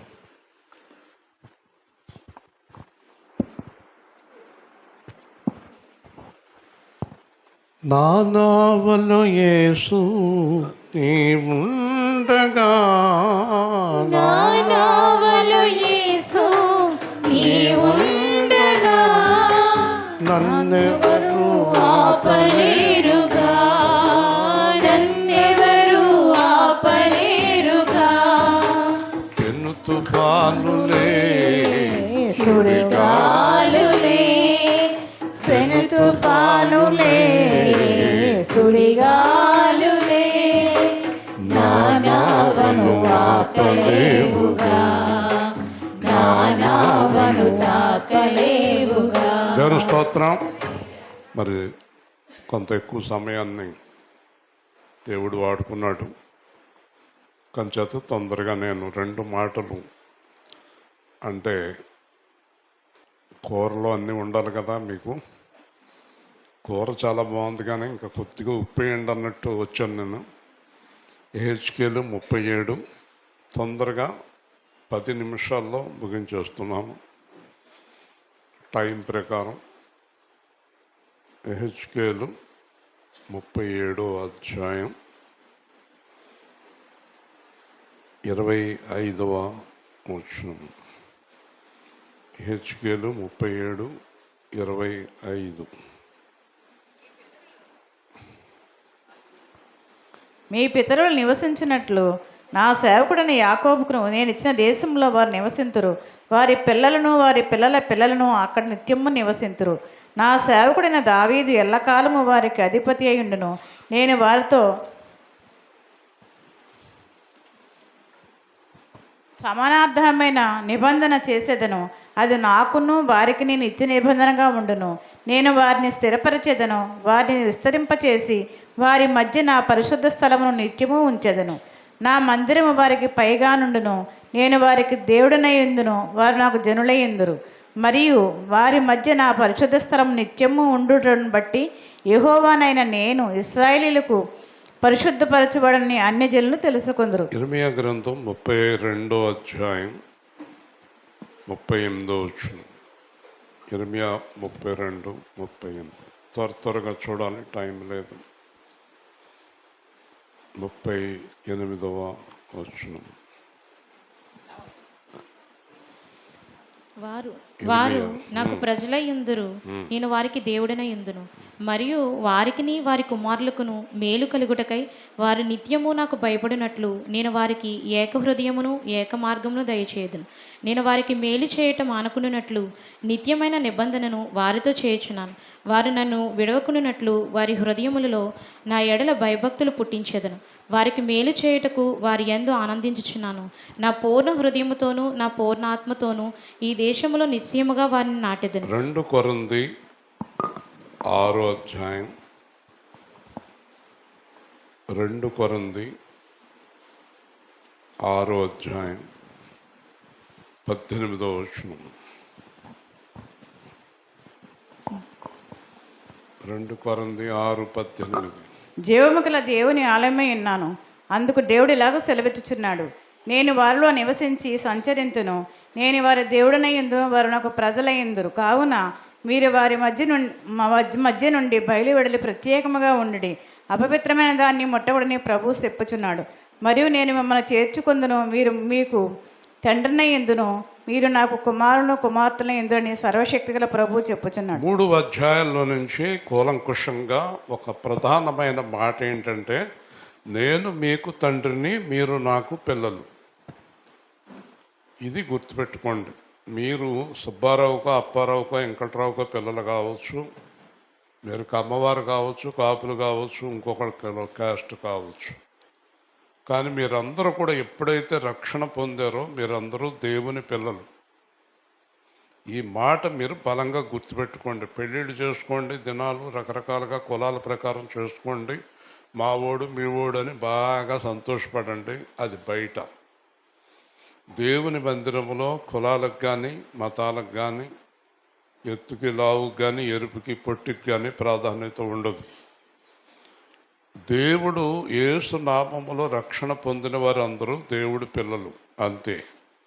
మొదటిది. రెండోది, నేను మీకు దేవుడయ్యుందును, మీరు నాకు పిల్లలయ్యుందురు అనేది ఈరోజు మన వాక్య సందేశం. ఈ వాక్యం కరెక్ట్గా 2 గంటలు పడుతుంది, కానీ నేను 10 నిమిషాల్లో ముగిస్తున్నాను. ముఖ్యంగా దేవుని పిల్లలము మనము అనేది మీరు ఎప్పుడు మర్చిపోవద్దు. దేవుడు పిల్లలు అనేవారు ఎలాగుండాలి? దేవుడు పిల్లలు అబద్ధమాడరు, దేవుడు పిల్లలు వ్యభిచారం చేయరు, దేవుడు పిల్లలు అప్పులు చేయరు, అప్పులు ఎగ్గొట్టరు, దేవుడు పిల్లలు ఎవరిని హింసించరు, ఎవరిని బాధ పెట్టరు, దేవుడు పిల్లలు వ్యభిచారాలు చేయరు, దేవుడు పిల్లలు ఎవరిని విమర్శించరు, దేవుడు పిల్లలు ఎవరిని దోచుకోరు, ఎవరితో లాక్కోరు. దేవుడు పిల్లలు ఎలా ఉంటారంటే అక్కడ చెప్పాడు, ఏక హృదయం ఏక మార్గం. యేసు మార్గములో యేసు హృదయంతో ఉండేవారే దేవుని పిల్లలు. దేవుని స్తోత్రం. నేనైనా మీరైనా ఎవరిపైనా దేవుడికి వ్యతిరేకమైన కార్యం చేసేవారు దేవుడి పిల్లలు కాదు. ఒకవేళ నేను చెప్పుకోవచ్చు దైవ సేవకుండని, నేను దైవ సేవకుండని చెప్పుకుంటే పప్పులేమీ ఉడకవు. దేవుడు ఇశ్రాయేలు నా సేవకుడని చెప్పాలి. దేవుని స్తోత్రం. మీలో కొంతమంది మేము యేసుప్రభు నమ్ముకున్నామమ్మా, మేము యేసుప్రభు విశ్వాసులు అమ్మని చెప్పుకుంటే ఏమీ పని అవ్వదు. వింటున్నావా? ఇక్కడ బద్ధకంగా కానీ ఏదో నిర్లిప్తంగా కానీ కూర్చోవద్దు. మీరు చాలా ఉత్సాహంగా కూర్చోవాలి. వింటున్నారా? అదేమో ఒక సెలయేరు అబ్బాయి, నాది జలపాతం, జాగ్రత్త. దేవుని స్తోత్రం. కొట్టుకెళ్ళిపోతారు. జాగ్రత్తగా వినాలి. దేవుడు మేము నమ్ముకున్నామని చెప్పేవారు కాదు, దేవుడు వారు నన్ను నమ్ముకున్నవారని చెప్పాలి. దేవుని స్తోత్రం. నీకు గురించి సాక్ష్యం ఎవరివ్వాలి? నా గురించి నేను, నీ గురించి నువ్వు. ఇక్కడ డబ్బా కొట్టుకుంటే పని అవుతుందా? నేను ఎంత ప్రార్థన చేశానంటే అసలు నీ ప్రార్థన విన్నాడా దేవుడు? నువ్వు దేవుని బిడ్డవేనా? మీలో ఎంతమంది దేవుని పిల్లలు? మీలో ఎంతమంది అబద్ధాలు ఆడతలేదు? మీలో ఎంతమంది తప్పు చేయటం లేదు? మీలో ఎంతమంది దేవుడికి వ్యతిరేకమైన కార్యాలు చేయటం లేదు? మీరు దేవుడికి వ్యతిరేకమైన కార్యాలు చేస్తూ దేవుడి పిల్లలమని చెప్పుకుంటే, మీరు చెప్పుకుంటే దేవుడి పిల్లలు అవుతారా? ఆయన చెప్తే దేవుడి పిల్లలు అవుతారా? చెప్పండి. దేవుడు చెప్పాలి వీరు నా పిల్లలు అని. అంతే కదండి. ఒక ఆవిడ, అతనికి ఆల్రెడీ పెళ్ళయింది, పెళ్ళం ఉంది, పిల్లలు ఉన్నారు. ఇది అతనితో ఉండటం ఉంటుంది. మా ఆయన అంటుంది. ఆ చుట్టూ ఉన్నవాళ్ళందరూ మీ ఆయనలే అంటారు కానీ ఒప్పుకోరు కదండి. మీ ఆయన ఎలాగవుతాడు? వాళ్ళ ఆయన నీ ఆయన ఎలాగవుతాడు? నువ్వంటే సరిపోతుందా? ఎవరు చెప్పాలి? దేవుడా?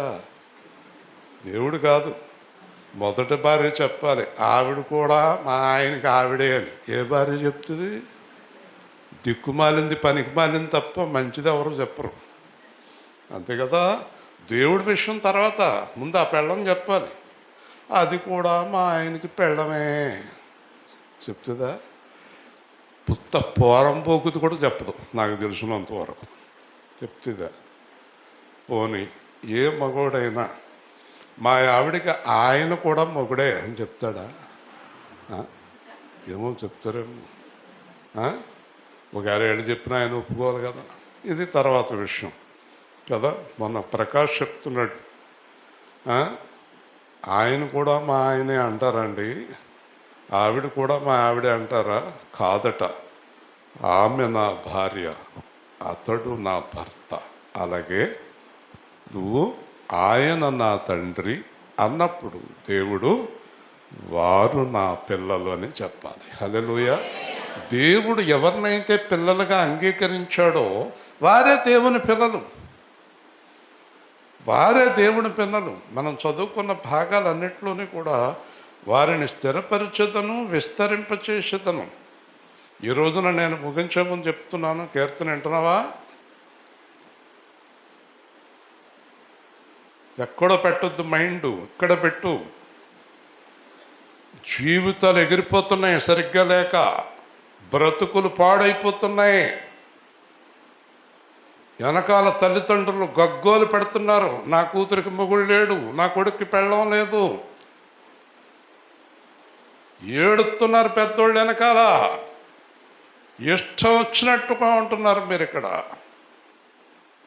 జాగ్రత్త, ప్రతి విషయంలోని పెర్ఫెక్ట్గా ఉండాలి దేవుని పిల్లలు.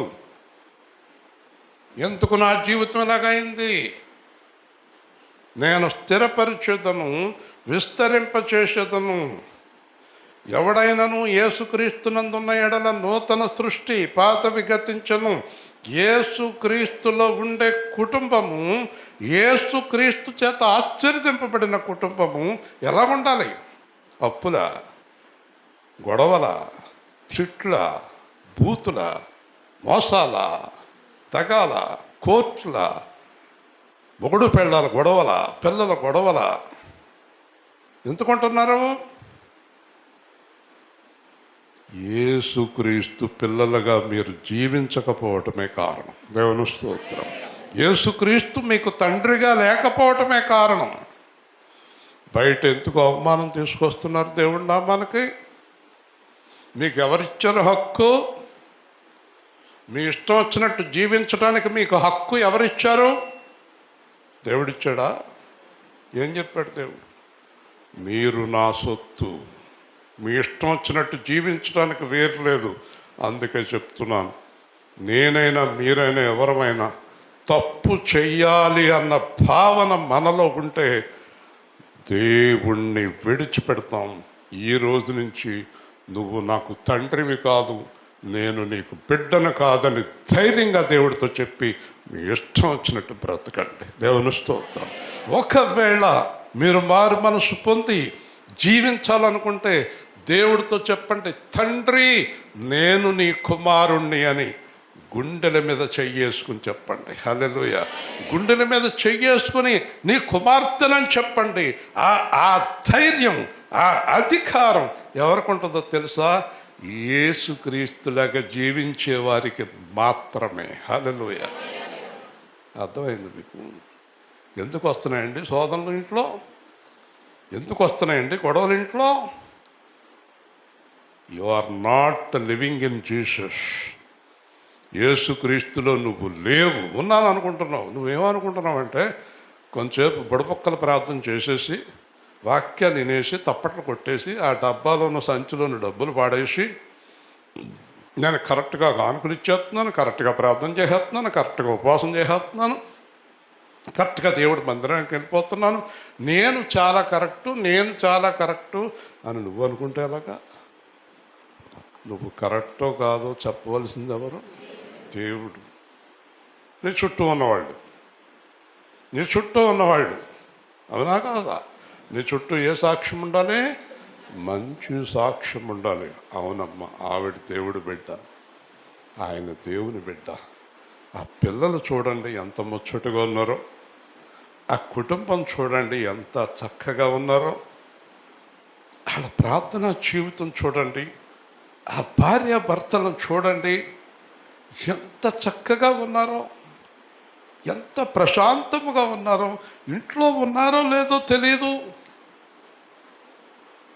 వీధంటే వెళ్తుంటే అటు ఇటు చూడరు పిల్లలు కానీ పెద్దవారు కానీ. ఆ ఇంట్లో శబ్దం బయటికి వినపడదు. ఎంత చక్కని జీవితంలో ఉన్నారు. ఆ కుటుంబంలో అల్లుడు అవ్వటం అదృష్టం, ఆ కుటుంబంలో కోడలు అవ్వటం అదృష్టం, ఆ కుటుంబంలో మనం వెళ్ళి 1 గంట కూర్చోవటం అదృష్టం అనే కుటుంబాలు కలిగి ఉన్నారా? మీరందరూ కలిగి ఉన్నారా అని ప్రశ్నిస్తున్నాను. చెప్పండి. దేవుడు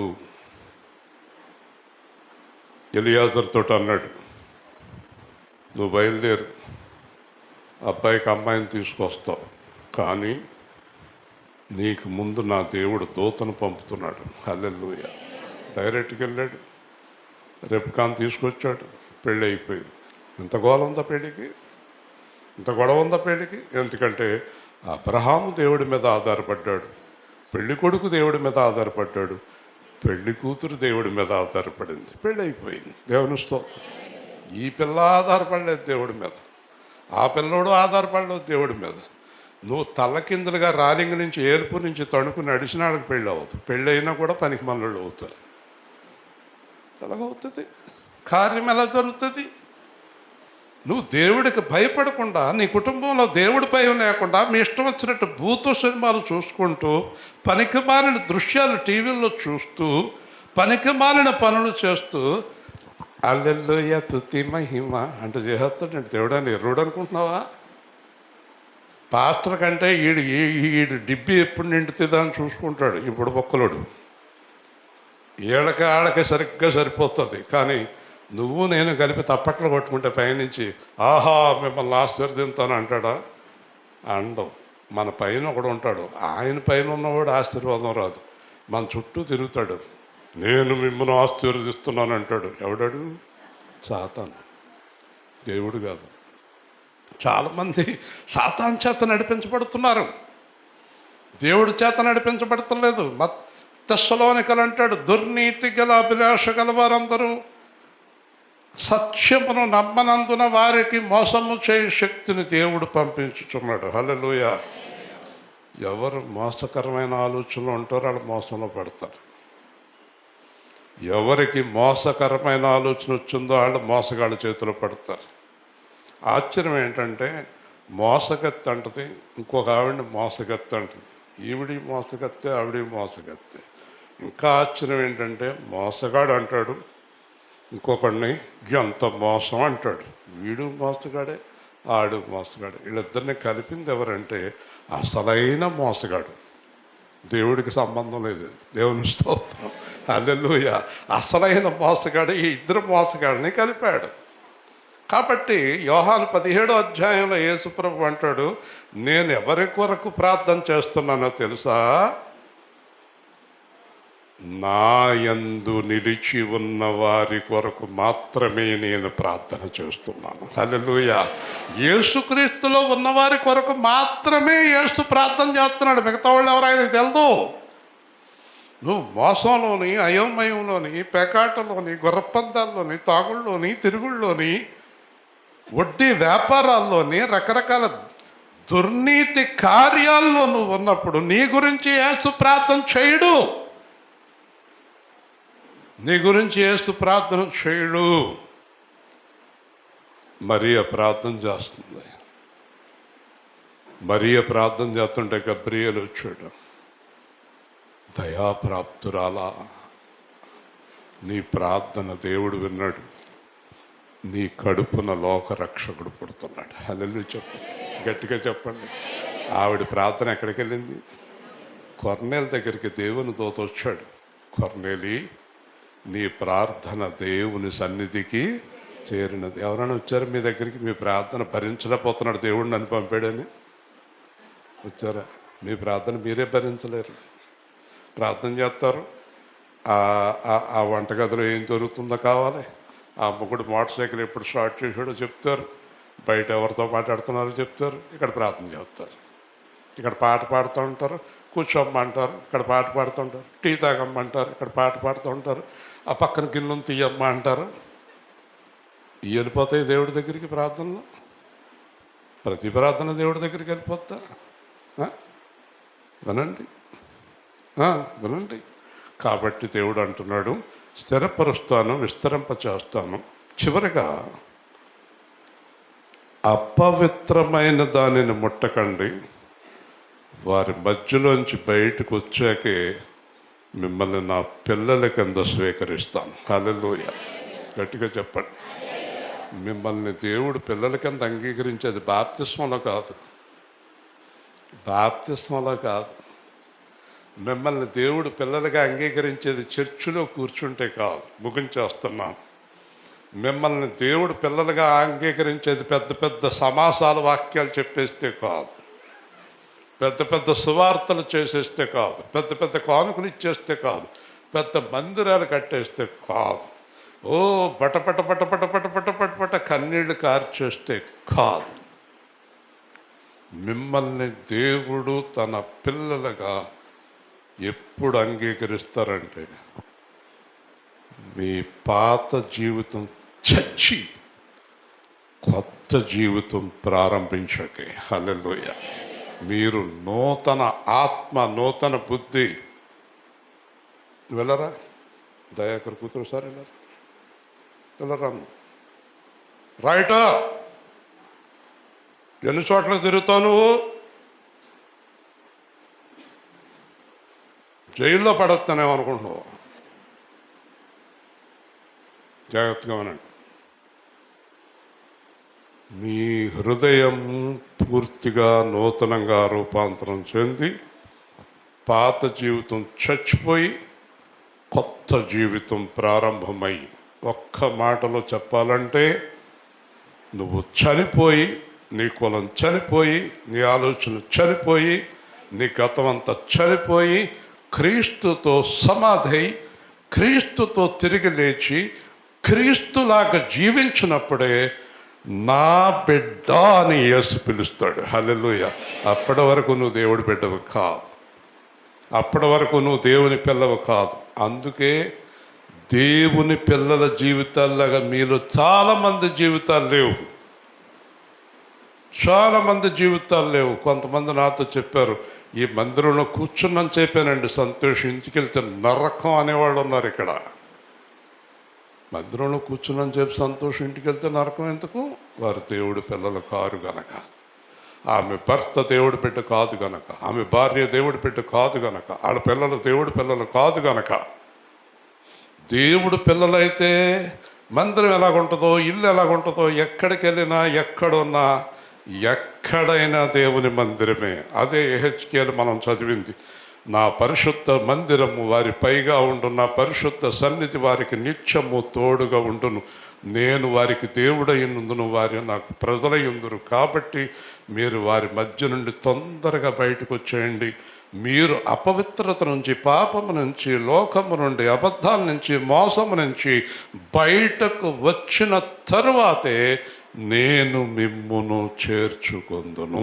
దేవుని స్తోత్రం. హల్లెలూయా. అప్పటి వరకు నువ్వు కానీ నేను కానీ మనం అనుకుంటాం, ఐఎమ్ సర్వెంట్ ఆఫ్ గాడ్. నీ బోందా, నిన్న వాళ్ళ దేవుడు ఎన్నిక చేస్తే కదా, నువ్వు వాళ్ళ దేవుడు సేవకుడు కాదు. ఇంటికి వచ్చిన వాళ్ళు అందరూ పాస్టర్లే.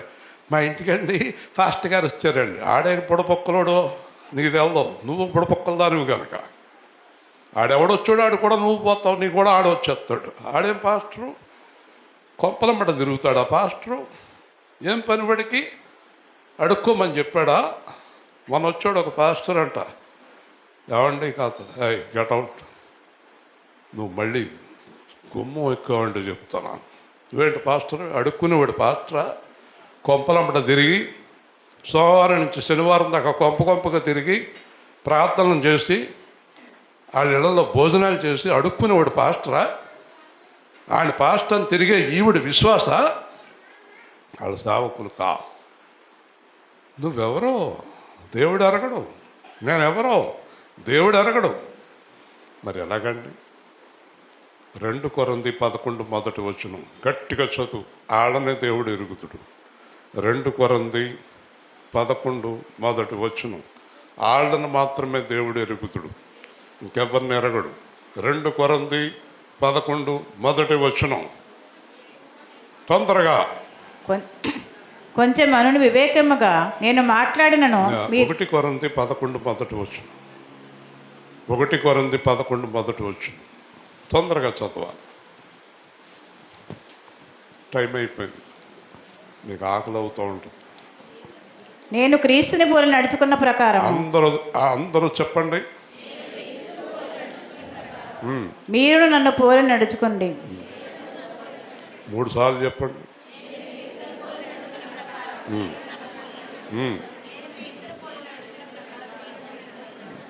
అంతే. వాళ్ళు దేవుడి పిల్లలు. ఎవరు దేవుడి పిల్లలు? యేసుని పోలి. అంతే, ఇంకేముంది చెప్పుకోవటానికి? ఏముంది? ఇక్కడ ఎప్పుడు అదే ప్రసంగం ఉంటుంది యేసు సేవా కేంద్రంలో. యేసుని పోలి నడువదేలా. యేసుని పోలి నడవని వారికి శ్రమ. అదే ఆ అబ్బాయి చెప్పాడు. ఆటంకపరచు వారికి శ్రమ. ఎవరిని ఆటంకపరచు వారికి శ్రమ? వీళ్ళిద్దరూ ఉన్నారనుకోండి. ఆమెని ఈ అమ్మాయి పేరేంటో నాకు తెలదు. ఏం పేరు నీకు? రిప్కా. ఏమో ఉమా అంటావేమో అని. ఈ రిప్కా హేమ ఉన్నారనుకోండి. రిప్కా దేవుళ్ళు నడుస్తుంది అనుకోండి, హేమ పర్వాలేదు అందనుకోండి, ఆవిడ మెడకు తాడు కట్టి తిరగటరాయి కట్టి కింద వేస్తాడని చెప్తున్నాడు. ఒకవేళ హేమ కరెక్ట్గా ఉంది, రిప్కా పర్వాలేదక్క అందనుకోండి, ఈవిడ మెడకు తాడు కట్టి తిరగటరాయి కట్టి వేసేస్తాడు. ఒకవేళ ఎస్తేరు రాణి ఉందనుకోండి, ఎస్తేరు రాణి అని చెల్లెలు ఉందనుకోండి, ఎస్తేరు రాణి చెల్లెలు పర్వాలేదంత అనుకోండి, ఈవిడ మెడకు తాడు. ఒకవేళ ఈవిడ కరెక్ట్గా ఉంటే ఈవిడి పర్వాలేదు నాకు తెలిసి దేవుడి గురించి అందనుకోండి, ఈవిడ మెడకు తాడు కట్టేస్తాడు. ఒకవేళ భార్య భర్తని పర్వాలేదు అందనుకోండి, ఈవిడ మెడకు తాడు. యేసుని పోలి నడుచుకునే వారిని, అభ్యంతరపరిచే వారిని శాశ్వతంగా నరకంలో పడేస్తాడు దేవుడు. దేవుని స్తోత్రం. ప్రార్థన చేస్తుంది. ప్రేమగల తండ్రి, జీవాధిపతి అయిన ప్రభు, ఘనమైన నామానికి స్తోత్రాలు. వాక్యానుసారమైన పరిశుద్ధ జీవితంలోకి మమ్మల్ని నడిపించమని, మీ ఆత్మలో బలపరచమని, మీ ఆత్మలో స్థిరపరచమని, చెప్పబడిన ప్రతి వాక్యమును మీ ఆశీర్వాదముతో బలపరిచి స్థిరపరచమని, పరిశుద్ధాత్మ ద్వారా మీ సంపూర్ణ కృప అనుగ్రహించి మేమందరము నిన్ను పోలి నడుచుకొని మీ అందు ఆనందించే కృప అనుగ్రహించమని యేసునామములో ప్రార్థిస్తున్నాము తండ్రి. చాలా ప్రాముఖ్యమైన విషయాలు. వచ్చేవారం ప్రభు బల్లండి.